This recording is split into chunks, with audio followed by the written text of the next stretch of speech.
नमस्कार दोस्तों।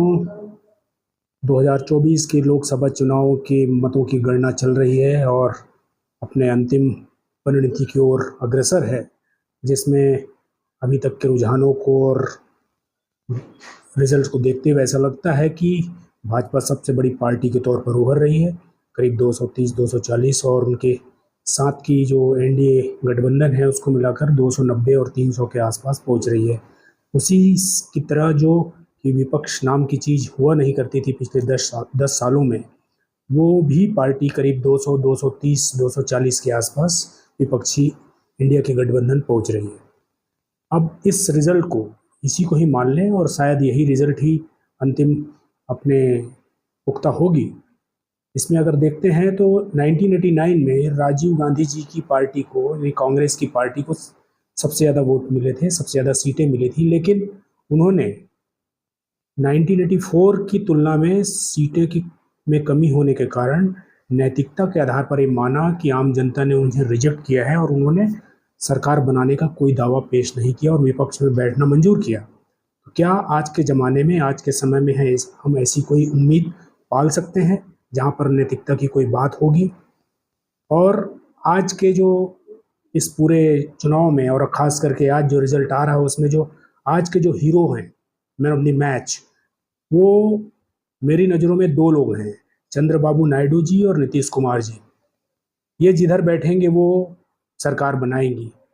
तो क्या चंद्रबाबू नायडू जी अभी कुछ समय पहले जेल गए थे, उस जेल जाने की पूरी कहानी को, पटकथा को भूल जाएंगे? क्या नीतीश कुमार जी, जिनके लिए बार बार भाजपा ने दरवाजे बंद करने के लिए, परमानेंटली उनको बंद करने के लिए, उनकी मानसिक स्थिति के लिए बार बार कमेंट किया, क्या उसे और उनके ही कारण वो पलटू राम कहलाने लगे, क्या इस बात को नीतीश कुमार जी भूल जाएंगे? मुझे तो ऐसा लगता नहीं कि भूल पाएंगे, लेकिन राजनीति है, राजनीति का कोई चरित्र होता नहीं।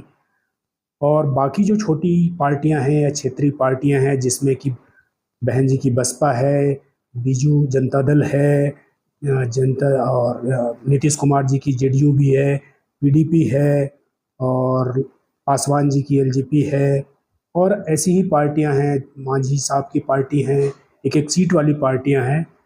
क्या ये सब लोग भी भूल जाएंगे कि इनको इनको अस्तित्वहीन करके सिर्फ ये कि इनको जब खड़े होने को कहा गया तो ये खड़े हो पाए, जब इनको बैठने को कहा बैठ गए, जब बोलने को कहा तब बोल पाए? क्या ये अपनी स्थिति को भूल जाएंगे?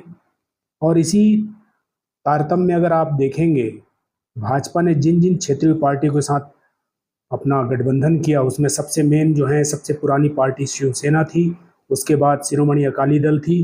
उनका क्या हश्र किया, उनको तोड़ फोड़ करके उस पूरी पार्टी को तहस नहस करने की कोशिश की, ये इतिहास है। तो क्या इतिहास से सबक लेंगी ये पार्टियां, या जो क्षेत्रीय दल हैं, जिनके भाजपा के राष्ट्रीय अध्यक्ष ने क्षेत्रीय दलों के अस्तित्व को ही नकारते हुए कहा था कि क्षेत्रीय दल को खत्म कर दिया जाना चाहिए, और ये इसी पर ही काम कर रहे थे। अब ऊंट पहाड़ के नीचे आया है, तो क्या पहाड़ को अपनी ताकत का एहसास होगा?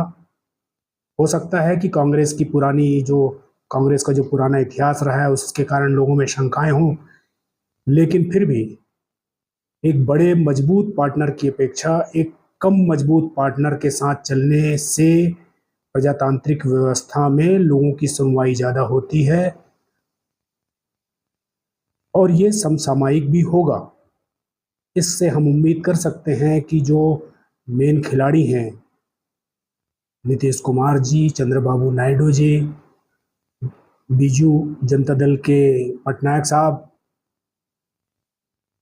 और मुझे उम्मीद है कि लोग, क्योंकि ये सारे लोग जिनके नाम, जो जो पार्टियां बीजेपी को छोड़कर या शिवसेना को छोड़कर बाकी जो पार्टियां थी, वो हमेशा से ही सेकुलर रही हैं और शिवसेना भी बाद में सेकुलर ही हो गई। तो क्या ये सेकुलरिज्म के नाम पे, पंथ निरपेक्षता के नाम पर, जहां कट्टरवाद बढ़ रहा था, लोग एक दूसरे की जान के दुश्मन बने हुए थे, धर्म जाति के आधार पर दुश्मन बने हुए थे, इन सारी पार्टियों के जो मुखिया हैं वो ज़्यादातर जो दलित पीड़ित हैं उनके पक्ष में बोलने वाले लोग रहे हैं, तो क्या ये उनके अपेक्षाओं पे खरा उतरते हुए उनका समर्थन करने की कोशिश करेंगे और एक सबके लिए एक अच्छी सरकार बनाने की कोशिश करेंगे। और हम ये भी देखेंगे कि सत्ता बनाने के लिए क्या क्या गठजोड़ किए जाएंगे, क्या क्या खरीद फरोख्त की जाएगी।